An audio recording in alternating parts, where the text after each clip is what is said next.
So, hello friends, this is Gyan Ranjan Biswal, and for the next couple of months, we are going to interact about the subject, one of the very fundamental subjects of the area of electrical and electronics engineering is called network theory. Some of the experts or in some of other institutions or universities, it is also referred as network analysis and synthesis as well, or sometimes circuit theory. So, uh, under the head of this particular syllabus, we are going to talk about electrical network circuit or electrical network theory. Uh, Let me start with a brief introduction about me. I pursued my Bachelor of Engineering from Pandit Ravi Shankar Shukla University, Raipur, then followed by the master's degree from the Technical University of Chhattisgarh State, that is CSVT Bhilai, and then I joined the Indian Institute of Technology, Roorkee, to pursue my PhD in the area of power system automation, along with the MHRD fellowship, Government of India. And since then, prior to that, in the middle, I was with the Government Polytechnic Durg, followed by Bhilai Institute of Technology Durg. I served there for a couple of 6 years, more than 6 years. And then, as a part of post PhD activity, I joined the Srinathar University, HCL Noida, followed by the Thapar Institute of Engineering and Technology in Patiala. And then I got an opportunity to come back to my motherland, Odisha, and have an opportunity to associate with the Veer Surendra Sai University of Technology, or erstwhile UCE Burla. And here, at present, I am associated with VSSUT Burla at the capacity of head of the department and as an associate professor of Department of Electrical and Electronics Engineering. You see the brief course of my journey. As far as my research interest is concerned, I primarily focused, the entire team is primarily focused on in the area of smart sensing and Internet of Things. In other words, IoT enabled smart sensors. Currently, one of the dedicated project of the Central Power Research Institute, which comes under Ministry of Power, is also going on, which has one unique objective to design a gas density sensor under the head of Make in India policy. And other than that, some of my scholars are involved in the area of fuel cell lead sustainable energy systems and power system automation, uh, robust control, and in such areas. So you can find me at any moment of time through the LinkedIn also. I put it that particular profile on the front cover page. As far as the syllabus of the present course is concerned, we are going to divide the entire syllabus of the network theory under the head of 5 modules. And under the restriction of online mode, we are going to restrict our discussions uh, within 5 lecture hours as far as the each module is concerned. So the modules are as follows in front of your screen. That is the module 1, where we are going to deal with the analysis of coupling circuits and the transient responses, followed by we will jump to module 2, where we will talk about the two-port network analysis, and then module 3 we will jump to the network function and responses. Here in that case, we may possibly uh, change the order of our discussion time to time as and when required. And in the module 4, we will jump to the network synthesis. And then finally, we will end up our discussion. We will revert back to the analysis side along with the help of graph theory. And finally, a brief introduction to the passive filter design. So what books I can advise you? There are numerable books because it is one of the fundamental topic of the any engineering discipline related to the concern of electrical sciences. For an example, electrical engineering, triple E, etc. So there are numerable books available, but I would advise you from my side to refer two books. One is the Introductory Circuit Analysis by Robert L. Olsted, and the latest possible 12th edition is available. And the number two is Network Analysis by Emmy Van Valkenburg Pearson. Now the recent editions are available in the name of Pearson in India. Okay. Number of references books are also mentioned. If you feel comfortable, there is no restriction absolutely from my end. You can refer any particular book what you want, but I would insist you to focus on the lecture series because that will not only help you to save your time but also to optimize your efficiency as far as the subject is concerned. Okay, you can gain more by investing lesser amount of time. That's what I would say. That's what exactly the role of an academician is. Then followed by some other important reference slides are also here. You can refer NPTEL site, which is led by one of the finest institutions in India, IIT is IISc Bangalore, and you can get the wonderful lecture series. And absolutely, you must know that it is initiative began 10 years back under the head of MHRD, and this entire program series is available for you free of cost. So you can refer at any moment of time. For any further help, you can also refer the MIT Open course. In the middle, time to time, if I am going to refer the supporting material of any other institutions or open access module, open course module, or any other book, I will be keep on mentioning it. Okay? But I think those couple of books will be more than sufficient for you. So as far as the course outcome is concerned, we are divided the entire course modules in the 5 outcomes. So I hope that by the end of our discussion, you should be ready. You should be able to follow these 5 course outcomes. CO 1, 2, 3, 4, 5. Okay. So that is based on relevant to your the course module or the syllabus of the structure. As far as our online discussion is concerned, as I said, that we are going to restrict our discussion preferably on an average 5 lectures under the head of each module, and at the same time we will also conduct one quiz test to judge so that you can judge yourself and you can also find the area of improvement. That's the ultimate purpose is. So let's begin. Uh, Your first topic of the syllabus, if you see, it starts with the self and the mutual inductance, or in other words, the mutually coupled circuit or mutually coupled network. Okay? But before that, I invest almost roughly around another 5 to 10 minutes of time, next 5 to 10 minutes of time, to see that why we at all required to study this particular subject.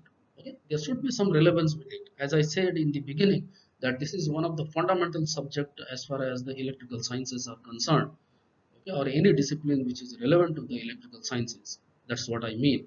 So, what the purpose of network theory is, and why should I study it? Right.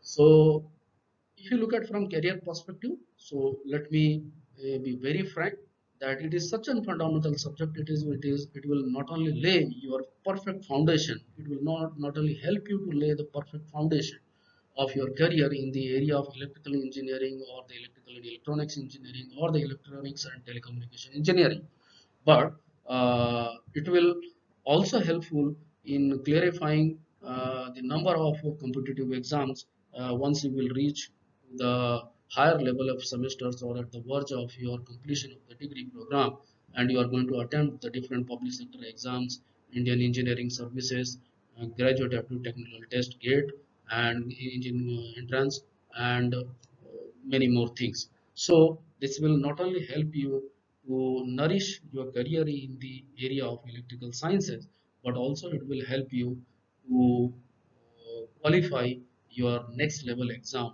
in the peer ahead of your career. If you obviously look at your career in the continuously look at your career in the area of technical stream only. So you can say to understand the network theory, let us we keep it simple and we will divide the concept of network theory in 4 different domains. So it will be easier for us to understand. So network theory, you will become sometimes come with the terminology called network analysis. Sometimes you will come through a word uh, graph theory. Sometimes you will go through a terminology we call network synthesis, and sometimes uh, people maybe talk about design. So let us see one by one. What do you mean by network analysis? It is primarily a mathematical model which help you to analyze your electrical or electronic circuits. So when I say electrical or electronic circuits, so obviously it is the level of power which is driving them. When you talk about electrical circuits, normally we judge the in terms of in the unit of maybe kilowatt, and even if you are reaching to the higher level like in the transmission system, so you may be dealing the megawatt. If you talk about the generation capacities of the entire country, maybe we are judging at the level of gigawatt and so on. So while in the area of electronics you are miniaturizing the things, and therefore you are driving in the level of milliwatt, and so on. So it is the generally standard terms. Fine. Okay. So what is network analysis? When an electrical or electronic circuit is analyzed for the given input, for the given electrical input point to be noted, to find a desirable output or response from the circuit. So this whole purpose is going to meet through a terminology we call network analysis. Okay, I repeat my words. You have a given electrical circuit is available. That means within the circuit, let us we assume that that is a white box. The kind of electrical input response is available to you to find a desirable response or desirable output. Okay? So when you are analyzing such a concept is called network analysis. Okay? So what do you mean by graph theory then? So graph theory is also does the same purpose, but in that case, rather than referring a mathematical model, mathematics-based equations, we refer to the graphical analysis. The reason is that generally graph theory is applicable to analyze any electrical or electronic network when the number of matrix is a very complex, or you can say that you are going to drive with the multiple number of inputs uh, through the same circuit to generate the different possible desirable outputs at the different node. So in a simpler word, you have a multi-input and multi-output system. You have a white box, which is an electrical circuit. Now you are analyzing that electrical circuit with, uh, with the help of the given or known electrical input signals to find or to achieve the desired output or response from that electrical circuit. So if there is a multiple input and multiple output, and we are keep on writing the mathematical equations, then question comes that can't we reach to the conclusion? Yes, of course you can reach, but it may consume a lot of time. So that will experience a lot of delay. Okay, so remember that mathematical model or mathematical equations are nothing but it is the reflection of the response time of your electrical circuit. If you have a more number of mathematical equations and your computation system you taking consuming much more time to solve these mathematical equations to reach to over the conclusion, that means that you are going to consume more time while through that particular electrical circuit in a real life scenario to generate a. So in other words, you are going to experience more considerable amount of time delay. So to avoid that, we adopt the method that is called graph theory. Purpose is same as far as the mathematical model or graph theory is concerned. So I hope that is now clear to you. What is the mean by network analysis? So if it is a network analysis, then question comes what is network synthesis? As the terminology is involved synthesis, that means you are supposed to design that electrical or electronic network. So here for the given electrical input and the desired electrical output, you are going to design an electrical network. So what makes the difference? In the case of network analysis, the white box, that means the electrical network is known to you, type of input or electrical signal is known to you, and with the help of type of input you are supposed to find the output, obviously the desired one, but you do not know with the given input how the electrical circuit is going to behave. So that analysis part we can do with the help of a mathematical model or the graph theory by adopting it. Okay, so it is very obvious that if I'm going to change the type of input, obviously through the same electrical network the response will be changed definitely, right? it is no more going to generate the same kind of response. Okay, so in the head of network analysis, two things are known: input and the electrical network, and my job is to find the electrical output, obviously the desired or expected one. But in the case of synthesis, what we are doing, if you see that here the type of input is known, desired output is known. So to achieve that desired output, our job is now to supposed to design a equivalent electrical or electronic network. That means to synthesize the electrical or electronic network. So that's why it's called network synthesis. That's the theoretical difference, or you can say that the technical difference between these two terminology, network analysis and network synthesis. Okay, so let us move ahead. Then what we will do in under the head of filter design. So as far as this syllabus is concerned, obviously the purpose of filter is what? It is an electrical or electronic network which help you to which help or which allows only to pass a selected range of frequencies or or a particular band of frequencies through it and reject the rest of the all. Okay, so we will discuss about the type of filters and the class of filter design at the later stage. But remember, at this stage we are going to restrict our syllabus under the head of passive filter design only, using the RL or RC components. Okay? So we are going to restrict ourselves to the linear filter design using passive elements. So that's the whole purpose of the network theory is. You are going to use mathematical model and analyze the electrical or electronic network so that you can judge the circuit, you can judge the validity or efficacy of it. It will not only help you to improve the effectiveness of the circuit in a real life scenario. Otherwise, the poor selection of a type of electrical network or the elements or the magnitude of element may leads to improper finding.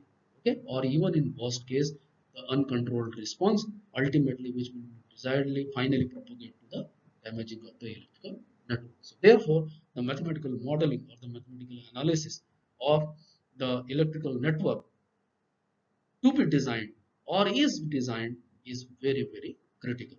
So in the next couple of lectures, we are going to talk about this. Before that, let us rebrush some of the important concept. So ultimately, the foundation of this subject is also belong from the basic electrical engineering, okay, or the basic electronics engineering as far as the electrical and electronic students are concerned. So the whole electrical engineering you can conceptualize in 5 fingers, okay, that is the 5 terminologies, what we call voltage, current, resistance, inductance, and capacitance. So with the help of 3 elements and 2 type of sources, voltage, current, resistor, inductor, and capacitor, you can conclude the whole theory of electrical engineering. Okay. So I don't think that we require to discuss about these terminologies as you have a sufficient knowledge and um, information is you have been passed through at the level at the time of during your inter course science courses and as well as the first year of the electrical engineering the foundation courses. Okay, so that's the basic fundamental what you can see over this particular slide, which help you to basically establish the interrelation between these basic quantities in terms of circuit parameter. A point to be noted that most of among of us probably we might not have noticed that there is no direct relation between the charge and flux. That is because of the missing of the one of the fundamental elements, what we call the memristors. And if you have a research interest in this direction, then you can Google, you can find a lot of high quality technical article through the different publishers like IEEE, Institution of Engineers, IET, okay, or some basic information is also available through your internet. You can Google, you can type and you can find out all these things. If you have a memory stores, then you will be able to directly establish a relation between the charge and flux. Otherwise, you have to come through the voltage or the current network to find a relation between these two. Okay. So let us now jump to our topic of discussion, the self and mutual inductance. So, but before going to define the self and mutual inductance, you know that the behavior of the magnetic field, uh, which is driven through an inductance, is quite different than that of the electric field. Electric field follow a conducting path, but magnetic field may not be. Okay, so why we are raising this particular topic at this point of time under the head of network theory? So there is a purpose behind it. So let us come to the fundamentals and then we will do the reverse engineering and come back to our topic of discussion, that is the self and mutual inductance as far as the today's lecture is concerned.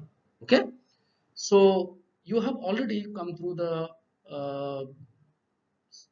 some network theorems, like the first basic one is the superposition theorem, followed by Thevenin's and Norton's theorem, maximum power transfer theorem, and then there are many more. Okay, so Bellman's theorems, reciprocity theorems, and so and so. Okay, so why we are talking about theorems at this stage? Because when we are going to establish the interrelation between these three basic elements, the basic elements, that is the one is the resistive element and two reactive elements, along with the driving source, that is the voltage, which creates the potential difference to drive or to pass through the current, and current, actual uh, which is the actual flow of uh, movement of electron, you can say. Okay, so in this case, if you see, a these elements are typically considered as the linear elements. Now, resistance has the limitations. You know that it can vary with the temperature. So whenever we talk about resistor, uh, uh, then it is a technically specified the temperature range within which you are advised to use that particular resistors. Otherwise, the characteristics may leads to nonlinear zone. Okay. So it is well understood that we are supposed to use that particular resistor within that temperature profile only, and therefore we consider resistor as a linear element. Perfectly fine. The same thing we can follow with the capacitor. It is drive through the electric field, and which basically nothing but it is an element which creates the potential difference between the two conducting surface. So is a linear element. Quite good. What about the inductance or an inductor? Can we say that an inductor is a linear element? Yes. In general, you can say that linear and inductor sorry, inductor is a linear element, but this may not be entirely true, right? So to understand that, probably we have to revisit the concepts of the electromagnetics, and that is called the skin effect. And the role of this skin effect is very critical, and probably you will be able to study under the head of some subjects like electromagnetics, power system stability, or maybe the different electrical subjects, okay, at the later stage. But let us quickly review that what do you mean by the skin effect. So basically, what is how the skin effect is emerging? Distribution of current through any conducting surface is uniform. In general, it is uniform, but it is true only for the DC. Now, when we say that DC current, so ideally it is a free from frequency. It is a frequency independent term. Okay, DC is not dependent on frequency, or in other words, actually is a constant.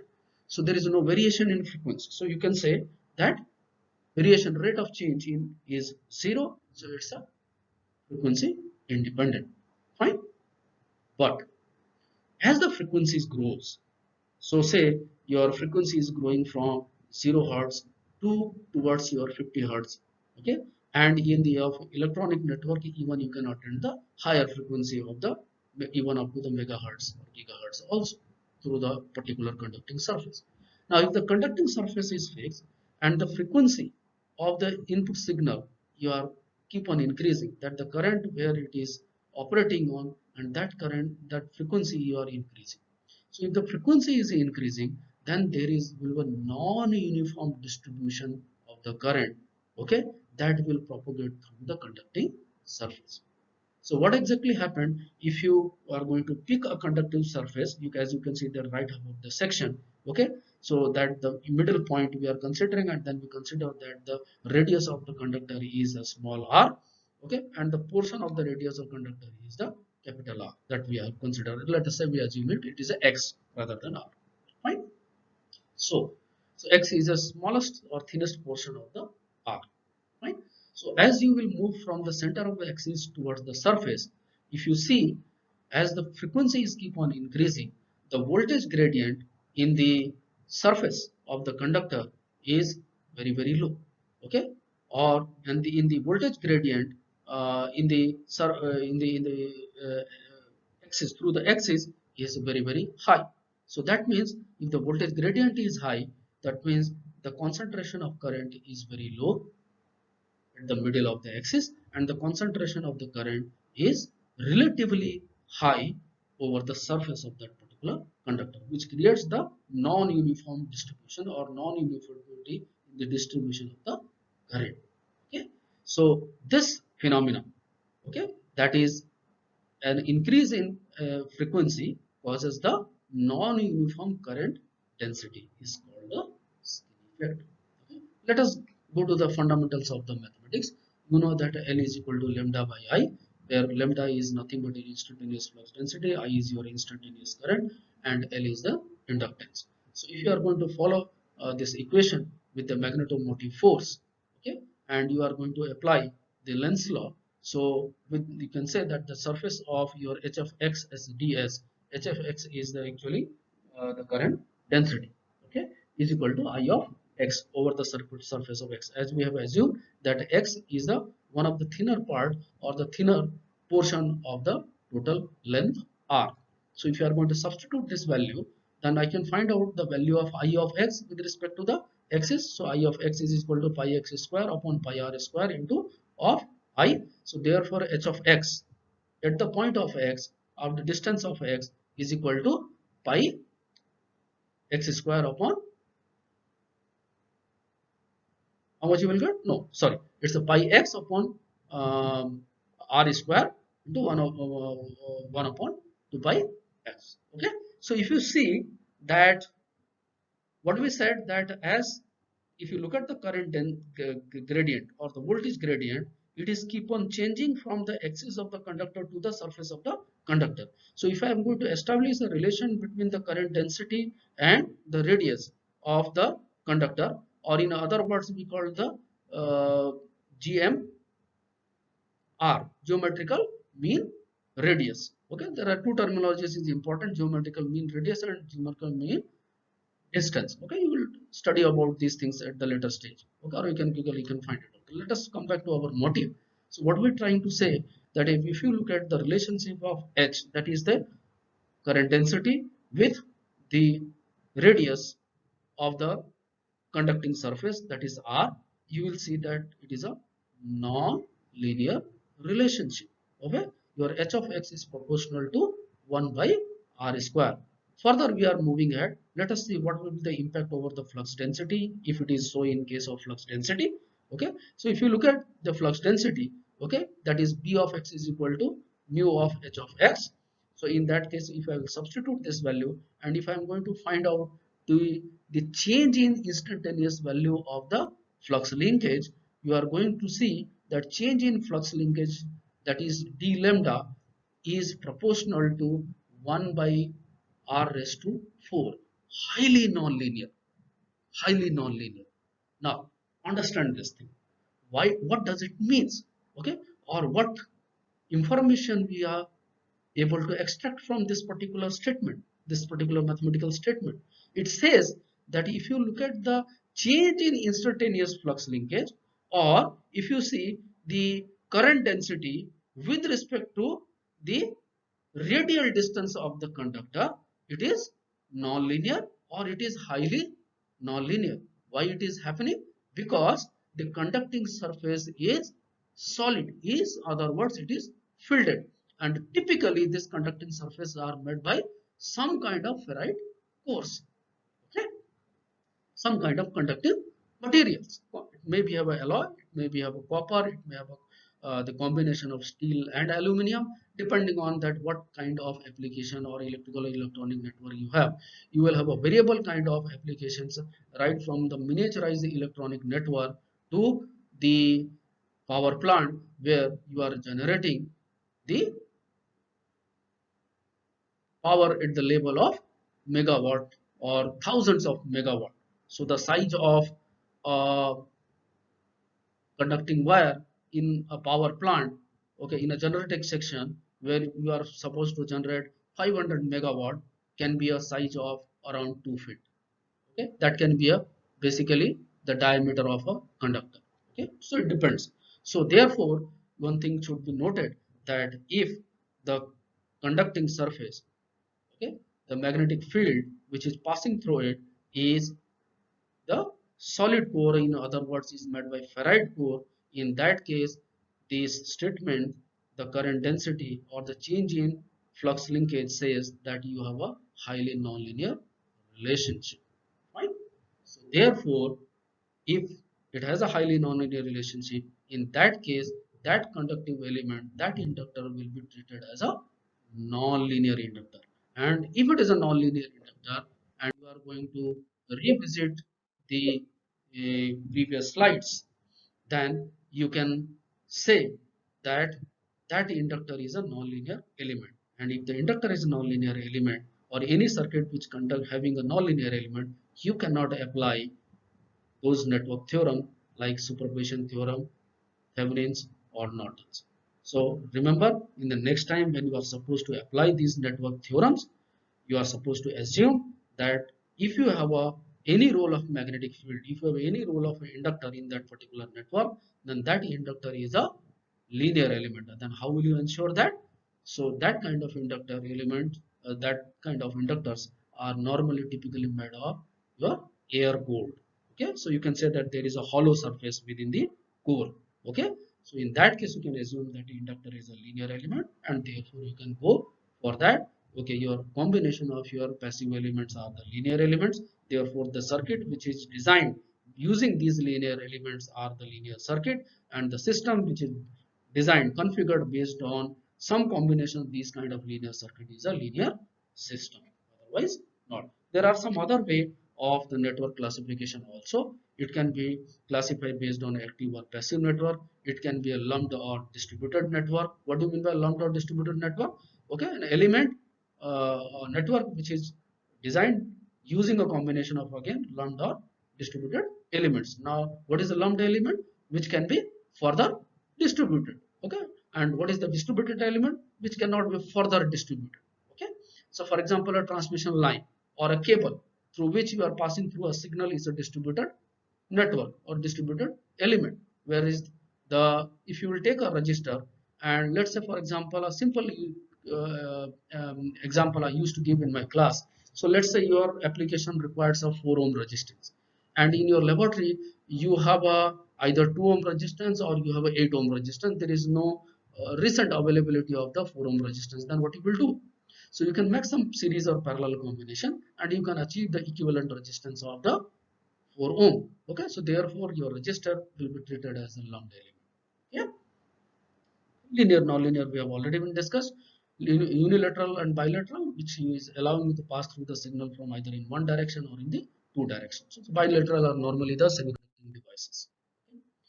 So therefore, if you will come back and continue to our discussion of your self-inductance, so you know that the flux linkage can be relevant with your induced voltage. E of t is equal to n of d phi by dt, where n is the number of turns.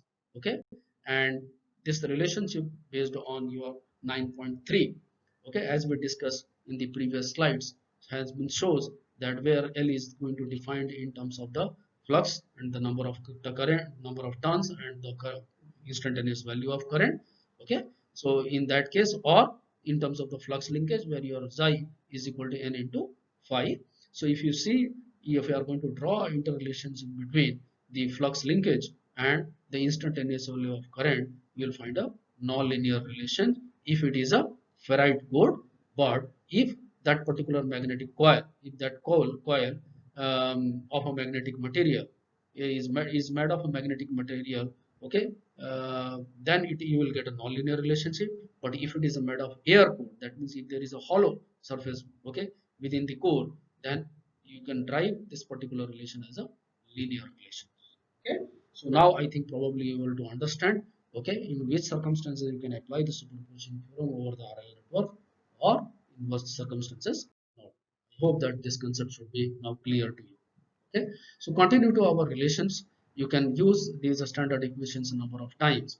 Okay, so because your phi is equal to the mmf upon reluctance, so I can say that magnetomotive force is equal to n into I upon reluctance is the R. Reluctance is has the typically same relation what the resistance has in case of the electric field, but the behavior of, remember that reluctance and the resistance is very different as far as the magnetic path or the electric path are concerned. They are not the same, right? So the expression of L in terms of the reluctance can be defined as L square, right? Use these instantaneous equations. Now, let's assume that you have the same source, you have a single source is probably available, but now more than one magnetic field are going to participate. Okay, more than one magnetic, the inductance or the coils are going to participate in the network. In that case, if both the coils are influenced by some common area of the magnetic field, then that is nothing but it is a simpler language we call the mutual inductance. Mutually amount of inductances. That means the coil 2 has some kind of influence over the coil 1, because of which coil 1 is experiencing some additional voltage, okay, some additional uh, inductance, and similarly the coil 1 has some amount of mutual impact over the coil 2.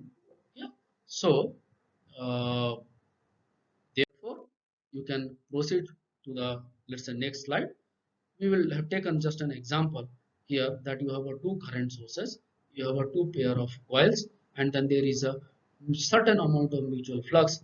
Okay, there is a fluxes induced in the each coil, okay, but including some leakage path, but there is a some mutual flux between the two node, that is A and B. Okay, coil A and coil B, I would say, where the instantaneous value of current is passing through the network is I1 and I2.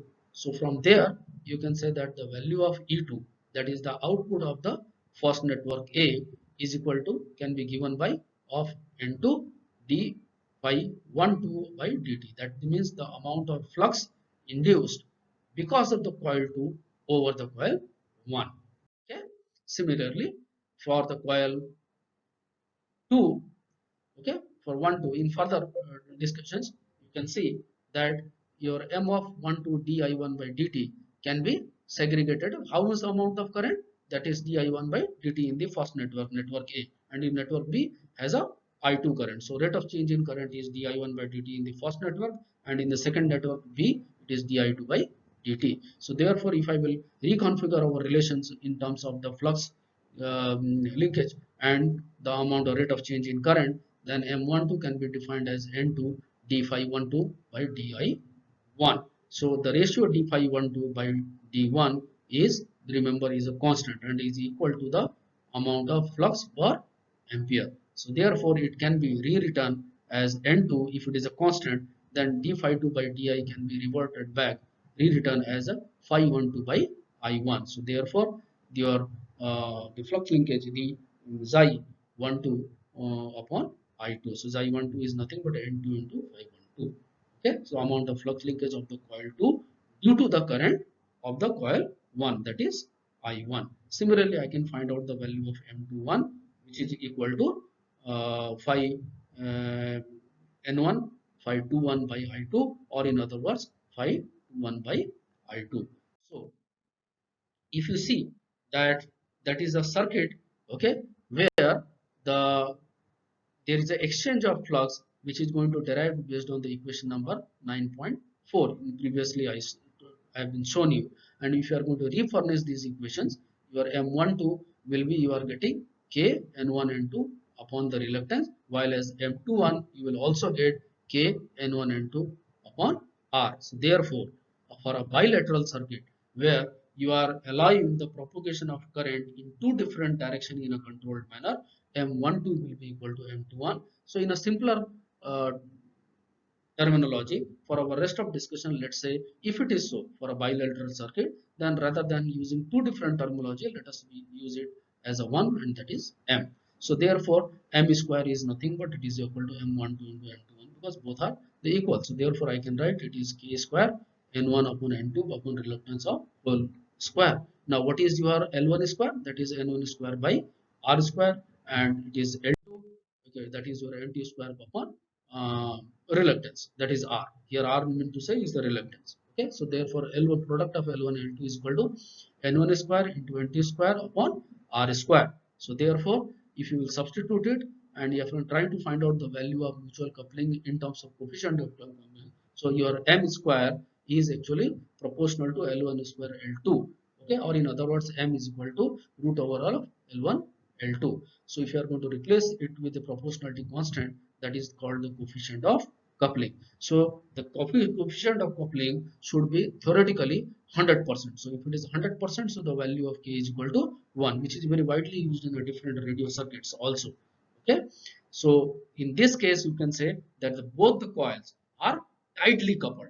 So if the value of K is equal to 1, that is the 100% of the flux linkage between the two coils. So you can say that both the coils are coupled very tightly. Okay, if not, if there is a some some path through which the leakages of the current is occur through the both the side of the coil, in that case the value of K will be definitely lesser than 1, but it will be definitely more than 1. As the value of K is leading towards 0, you can say that the coupling between the two networks is going to be loose. There not be that much of tightened coupled. So in that case say that still both the couples are coupled, but it is lightly coupled. Okay, so there are two ways: loosely coupled and the tightly coupled. So that is what you can say that the coefficient of coupling plays a critical role to find out the magnitude of the coupling. One of the basic fundamental question is given. I hope that you will be able to discuss it at the stage. So that's what the whole motive purpose is, right? And I would suggest that also you go through uh, this example and try to solve it. And if you have any doubt, obviously the every 5 to 10 minutes of the next section, next lecture series or session, we will be dedicated to discuss about the doubts raised in your mind. Remember, followed by that in the later, in the advanced part of these particular slides, or in every lecture series, in my every lecture series, you will find some supplementary questions also, additional question also, and some concepts also that will help you to develop the more understanding. And if you have already developed understanding, then you try to solve those problems that will help you to clear the fundamentals of the different areas. Okay, I would suggest you to go through that. Now, what? So we do understand now self-inductance, mutual inductance, and the mutual coupling. Then what is the dot conversion then? Right? So when there are the number of electrical networks, okay, there are the number of coils are involved, two or more than two coils are involved. Then how do you know that in which direction the current is going to be induced? Right? Because in the AC network, the direction of current is changes with every 180-degree cycles. Right? So therefore, if there is a mutual inductance between the two coils which is existing in the same network, then we use a beautiful approach, a very simple approach that is called the dot conversion, to find or to symbolize the flow of direction of current through all the coils, so all the mutually induced coils. Okay, so remember the thumb rule is, if the current is flowing into the dot, if the current is flowing into the dot, then we consider, okay, and it is inducing a voltage in the other winding, okay, then we consider that dot end as positively induced. Okay, but if the current flow out of the dot, then we consider it as a negative. Okay, and similarly, if the current is simultaneously flowing into and out of the dot on the winding of the flux in that core, okay, which we also consider as a additive into the network. Okay. So to have a better understanding, let us take an example. As you can see in the figure number 9.5, we have a one voltage source. In the primary network, R1 is the resistive element, is used to restrict the flow of current, and then L1 is the induced element, okay, in the primary side. And in the secondary side, in the network which is supposed to be influenced with the primary network, is the combination of a R2 and L2 element, okay, within which a mesh current I2 is flowing with, that we have assumed for our convention. Now, as for your assumed convention or the given convention, if you see the dots, both the dots are lying in the same half. So if you look at the I1, value of I1, okay, in that case I1 is the incoming current. It is coming into the dot. But if you look at the direction of flow of I2, I2 is going to exit the current in the B node, at the B node, okay. So for the primary side of the equation, if I'm going to concentrate on the primary side, so my equations will be R1 I1, that is the total amount of drop across the R1, plus across the drop across the L1 because of the self inductance, that is L1 di1 by dt, okay. And because these two coils are mutually induced and the amount of mutual inductance is M, then the amount of mutual inductance due to current I2, okay, due to the coil L2 over the L1 or over the I1, in other words I would say, is minus M di2 by dt. Why minus? Because I2 is exiting the dot, okay, it is leaving the dot, where I1 is coming into the dot. Fine. So I1 is positive and I2 is negative, should be equal to the total amount of source voltage, instant value of the source voltage, that is V of S. Now, if I will write my second standard equation, I hope that you can appreciate it. It is R2 I2 of t plus L2 di2 by dt. Now, over the secondary surface L2, over this particular magnetic field coil, the induced amount of inductance is again M. That is because of the current I1. Now, the direction of flow current is again opposite than that of the flow of current of I1. So that means I2 is in while the I1 is in while the I2 is exit. So therefore the amount of mutual inductance again will be negative. So it is minus M di1 by dt should be equal to 0 in the right up side. Okay, because there is a no load impedance or there is a no additional source at all. Fine. So you are getting these two equations. You can take the Laplace mode of these equations and then you can get the matrix form of these equations. Okay, we will come over the 9.22, that is a part of 2.1. Okay, while we are at the very later stage of the lecture. Okay, here you can say that that equation will help you to find the equivalent equation of the model. Okay, so if I refer the equivalent equation of the model, and then accordingly if you are going to develop the equivalent network of that mutually coupled circuit, figure number 9.5, okay, then you can say it can be represented as this, right? So is L1 plus M because of I1, and that is minus of M quantity because of I2. So minus of M is common, so it is a sharing network, and then again in the secondary side it is L2 plus, right? So that's the basic fundamentals. Let us rebrush few more things, like we'll take the simple to do a exercise. Okay, let us keep it very simple.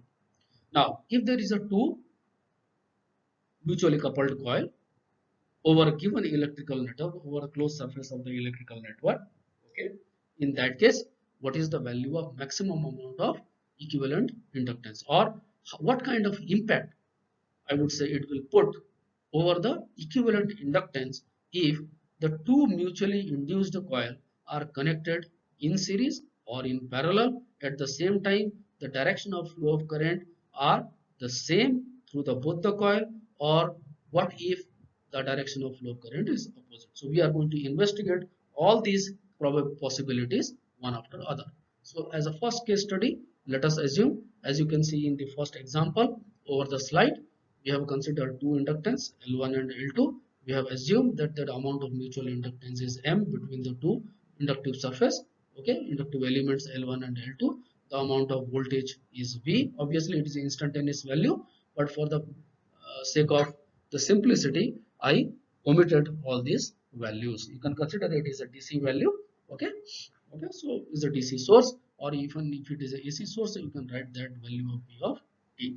Now, if it is so, in that case, you can say that for this network, as you can say that the current, because it is a single closed loop network which has a two inductive elements, so the amount of current, let's say assume is passing through it is I, so I is also going in or passing in through the dot which is married or phased over L1, and the current is also incoming for L2. So therefore, what will be the total amount of distribution? V is equal to L1 di by dt. Now, because of L2, you are getting mutual induced. So that means you will get a positive mutual inductance. So because of this, you are getting M di by dt. Then when the same current will pass through the L2, so because of the self inductance, you are getting L2 di by dt. And because of mutual inductance due to L1, again the direction of flow current is same. So you are getting this type plus M di by dt. Or in other words, you can say that it is L1 di by dt plus L2 di by dt plus 2M di by dt. Therefore, the equivalent value of inductance L equivalent is equal to sum of the individual or self inductance L1 plus L2 plus mutual inductance, that is twice of M. So the conclusion says that if the direction of flow of current is the same through both the mutually induced coil, then in that case the amount of equivalent inductance will be always more than that of the sum of the self inductance value L1 plus L2. So here the amount of magnitude of L equivalent is going to increase by the factor of twice of M. What if the dot conversion is in opposite direction? So as you can see in the second example, here you can see that the dot conversion shows that the current is flowing in through the L1, where it is exit through the L2. So that means there is a 180-degree phase reversal while the L1 and L2 are connected. Remember, this is a circuit representation. When you will connect the L1 and L2, okay, you have changed the polarity of the L2, and that's there is a phase reversal you are getting, not phase in. Okay, so therefore, now the mutual amount of inductance in this particular network will be always opposite. It is not going to favor to the adjacent magnetic field. So therefore, when you are going to write the equation for L1, that is due to self, it is L1 di1 I by dt, but because I2 is opposing, sorry, L2 is opposing, so therefore you are getting minus M di by dt. Now for L2, again the thing is same, L2 di by dt, that is due to the self inductance, again minus M di by dt. Now this time this minus M di by dt coming due to the L1. So therefore, if you look at the total amount of equivalent inductance, it is L1 plus L2 minus or twice of M. So that means if there is a opposite flow, direction of flow of current through both the induced magnetic field are opposite, in that case the equivalent inductance will be always lesser than that the sum of the self inductance L1 plus L2. Okay, so equivalent inductance is reducing.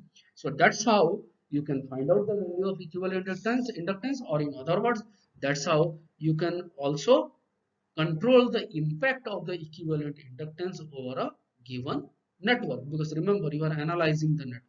Okay, you are analyzing the network. Whatever we have discussed now, it is now coming under the head of network analysis. Okay, so your input is known, your circuit is known, and you are wanted to generate a desired output, or you are wanted to find an unknown output. Okay, so output is not in your hand. Okay, unless you are not going to change, okay, unless you do not allow to change the. Let us consider the different scenario. What if the both the coils are connected in parallel as compared to the previous example? So if both are connected in parallel, again there can be two possibility ways.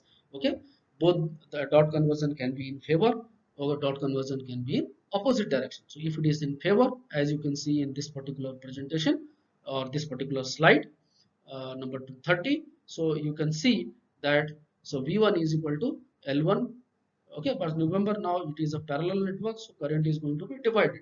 So let's say through the first element L1, the amount of current is passing through is I1, and through the second element, symbolically I am assuming the amount of current passing through is I2 to make our analysis simple and easily understandable.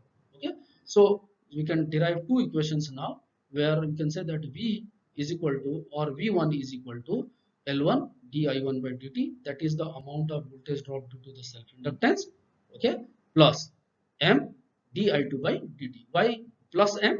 Because the current is also passing in through the dot across the L2, and current is also passing in through the dot across L1. So direction of flow of current through both the coil are same. So therefore mutual inductance is favoring. So you are getting a positive value. If you look at the same equation for the L2, because it is a parallel network, so the amount of voltage drop is obviously same. So whether you write V or V1, it doesn't matter. So V1 is equal to L2 di2 by dt plus M di1 by dt. Now you know that both the voltage drop are same, so you can compare both the equations. You can do the permutations and combinations.